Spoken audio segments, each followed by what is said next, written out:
Well, thank you, Heino. Certainly two different thoughts about mesh, and I do have to confess I had one death sort of in my series, large series of patients. It was an NFL player who 3 years after surgery got shot with a gun in his groin and through his femoral vessels, and perhaps if we had used the mesh of Dr. Meshbeck took out, it would have prevented that.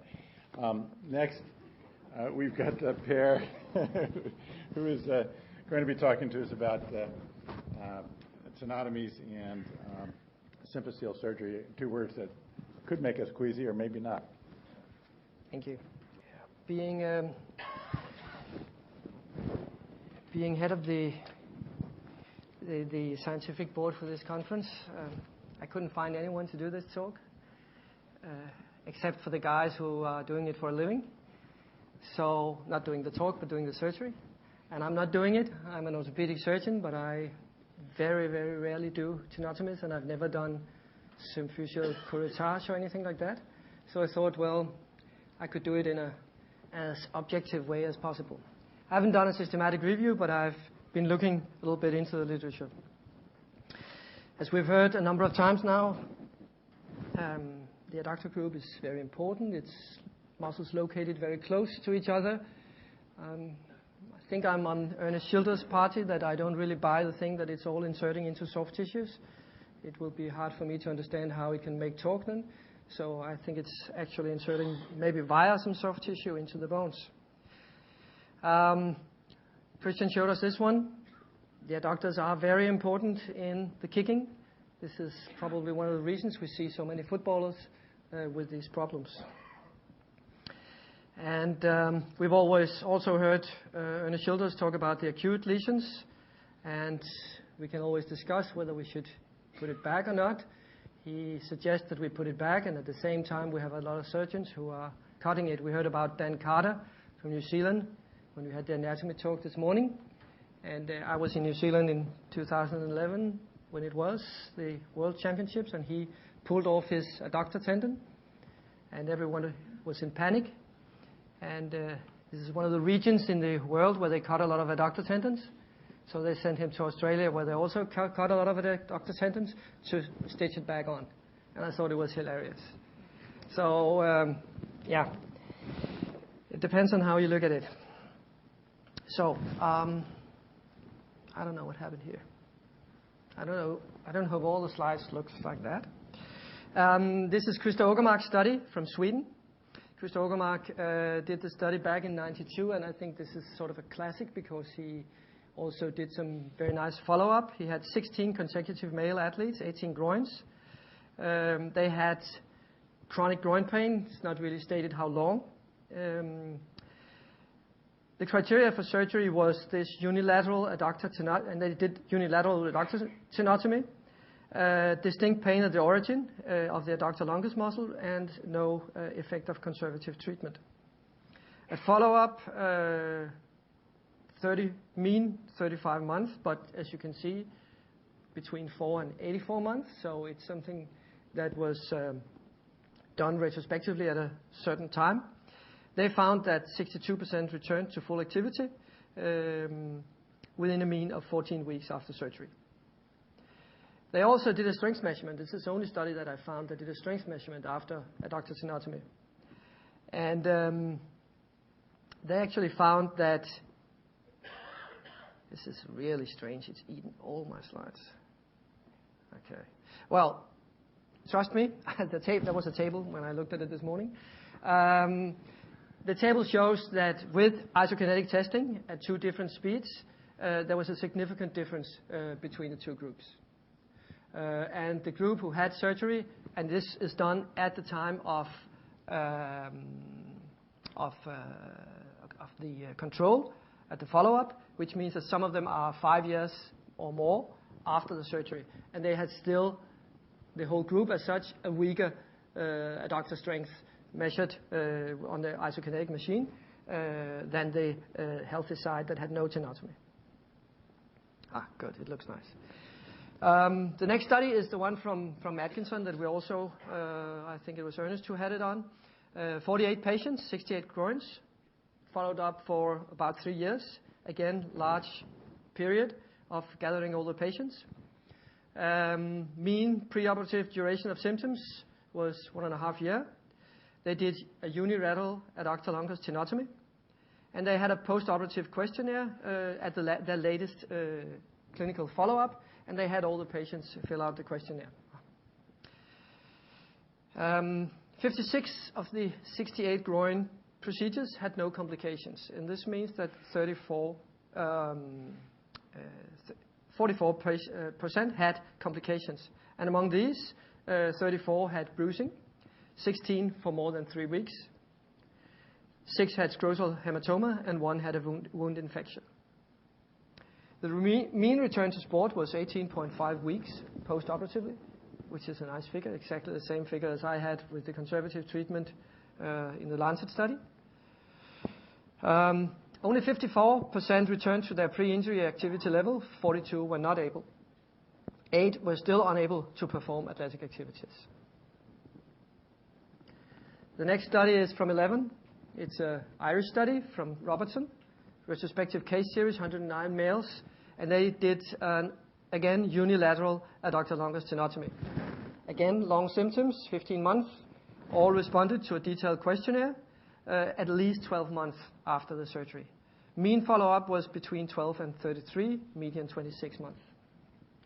Here, 68% returned to optimal performance, as they called it, post-operatively. 95% had no complications. There was 2 patients who developed some hematomas that required evacuation. No wound infections. Then this study that I've been reading a couple of times to be sure that I didn't miss anything. It's the study by Mafuli and his group. They also had a long duration of symptoms, again, 20 months. 26 males, 3 females, median age 28 years. These patients had a unilateral chronic adductor longus tendinopathy, but they all had bilateral adductor tenotomy. And I couldn't really find, reading back and forth in the paper, why it was done as a bilateral, and wasn't really discussed either, even though it was American Journal of Sports Medicine. The median follow-up after surgery was 36 months. They had 17% complication, 3 wound infections, 2 with monolateral weakness of the adduction, 1 hematoma with bruising, 1 numbness, and 3 with other minor stuff. 75% returned to their pre-injury level of sports. 10 ceased to participate in sport. The median time to return was, again, 18 weeks. And the final adductor tenotomy study that I'm presenting here is the study on Ramon Cugat's material from Barcelona, from Spain anyway. I think he gathers patients from all over Spain. 155 professional and recreational soccer players. Symptoms for a mean of 5 months, some as early as 2 months symptoms only. They had also bilateral adductor longus tenotomy, but I couldn't find any information whether their symptoms was uni or bilateral, and I couldn't find any information in the paper on time to follow up. 140 of these 155 patients were assessed retrospectively, either by looking at the charts or talking to them on the phone. 85% patients were treated with this bilateral adductor tenotomy, and 55 patients also had a combined tenotomy and herniaplasty. 65% were excellent, and 17% were poor. There's absolutely no information about complications in the paper. So, to sum up, I think I can say that it's level 4 studies, great variety in study design, and the amount of information we get. Excellent results is achieved in 1 in 75%. The others is around 55 to 65. 65, that's right. And again, if you look at the other way around, we actually had poor results in 8 to 17%. Complications, 5% up to as much as 34%. In the Lancet study, we had excellent results with conservative treatment of patients that look very much like these patients. Long-time problems, out of sport, same kind of symptoms. We had excellent results in 79%, meaning that they were back to sports with no pain. Same definitions as I tried to apply to the other studies. And poor results in 3%. We had no surgical complications with this non-surgical study. And then the last one, and I know Ernest has been jumping in the chair and wondering why I'm not talking about his adductor study, because we already mentioned it. But I think it's a different approach. It's not a full adductor tenotomy. It's a partial release, and it's shown in the drawing here what they're doing. It's here, and you can see, as far as I understand, as what is told me, it's a few centimeters from the bony attachment, and it's the tendinous part of the tendon that is cut to release it. A little bit, to me, it sounds a little bit like the kind of surgery you do with the psoas tenotomies that we do sometimes when we as hip arthroscopists get a little desperate over the psoas giving us problems, and we make a partial tenotomy of the psoas. They included 43 professional athletes, soccer and rugby, chronic adductor-related problems, average duration of symptoms, about 10 months, all data prospectively collected over a minimum 2-year follow-up, and 42 returned to their pre-injury level at an average of a little more than 9 weeks. So let's take a look at the symphysis joint as well. The symphysis joint is a joint where we see, as we have seen a number of times here, some changes in the joint when you look at the X-ray. We can see some bone marrow edema. We can see some maybe degenerative changes, some protrusion of the central part. We might see something that looks a bit like a disc herniation maybe. At least we're seeing some changes in that joint. I've also shown you yesterday that it actually can grow back and look normal again. So it's a little difficult to know exactly what these imaging findings means, but it looks like something is really happening in that joint. And there's a number of studies where they have looked into this. I'll start with the one from 2000. There's studies before that, but I think this is where we sort of begin again. Study by Williams and co-workers, 7 rugby players, symptoms for more than 2 years, mean follow-up, 52 months. They were treated with an arthrodesis of the pubic symphysis by bone grafting and a compression plate. The mean return to full match fitness, 6.6 months, 5 to 9, all symptom-free at follow-up. There was a complication of hemospermia for 6 weeks and recurrent intermittent scrotal swelling with exercise for 6 months. There was no graft site complications. And as you can see, long-term follow-up. But again, it's 52 months, and then again, some of them only 10 months, and some of them up to, well, more than 10 years as far as I can see. To clean out the joint has been used in a number of studies, and I found 2 studies that I think is the best studies. This one by Radic and co-workers from Perth in Australia, retrospective study. They did curettage of the pubic symphysis in 23 athletes with what they call osteitis pubis, refractory to initial non-operative treatments. The surgical technique was transverse incision, 3 centimeters over the pubic symphysis. Then they found the joint by putting in a needle. And then they put in a small curette, 1.5 to 1 centimeter.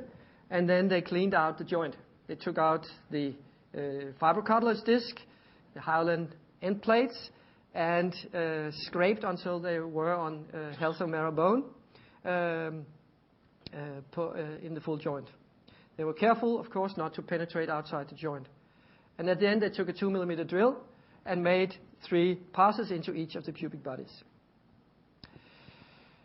These patients had symptoms for a little more than a year. They were reviewed 2 years post-operatively. 16 returned to full activity by 5 months. 61% of the patients reported no pain with full activity. No significant post-operative complications were reported. Then I found this study by a young orthopedic surgeon from Germany, from Hamburg in southern Germany.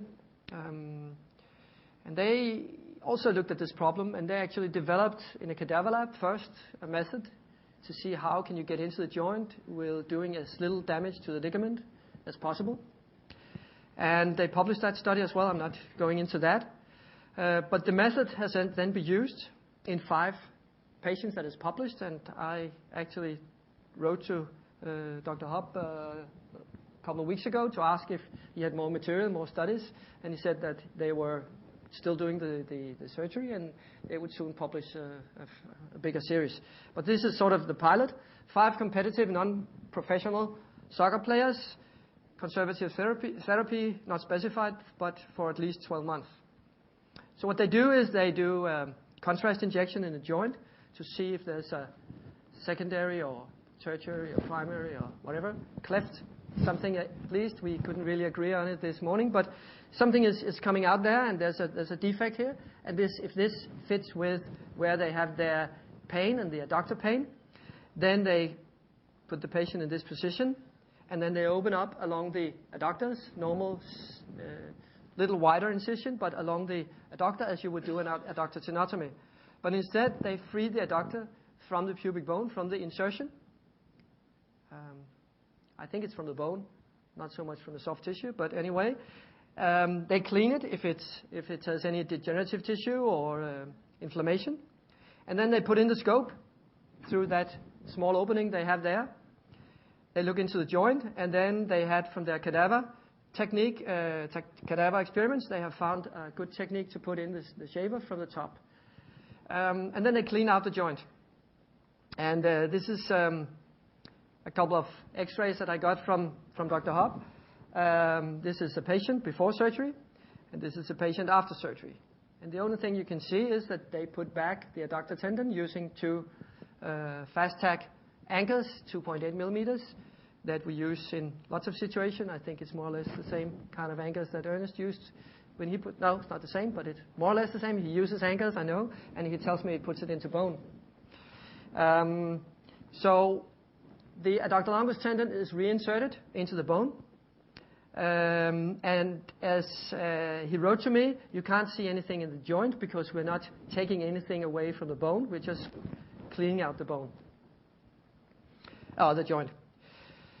So all 5 patients recovered to full sports activity after an average period of 14 weeks. They had 1 intraoperative bleeding that needed revision surgery. And none of the patients developed pubic instability. They tested that with, as far as I remember, with a stork view. At follow-up assessment after surgery, 18 months after, 2 patients were pain-free, so that's 40% excellent. And 3 patients had mild symptoms before or during activity, but they were doing their former sports activity, but were not fully satisfied with it. So remember the images I showed you before. You can have this symphysis joint looking like that, and then 10 years later, if you do what I would consider the right rehab stabilization of the muscles and tendons and everything around, you can maybe have it to grow back. So I think that we can conclude that symphysis surgery in these patients is still experimental surgery that we should consider as experimental surgery and leave to certain groups who are doing it. I hope they are doing it protocolized. They should. And I'm sure if we take up any of these techniques, we'll do it in a protocol and make sure that we do it in a right way. As it is now, it should probably be the last resort, and we need further evidence. Thank you very much.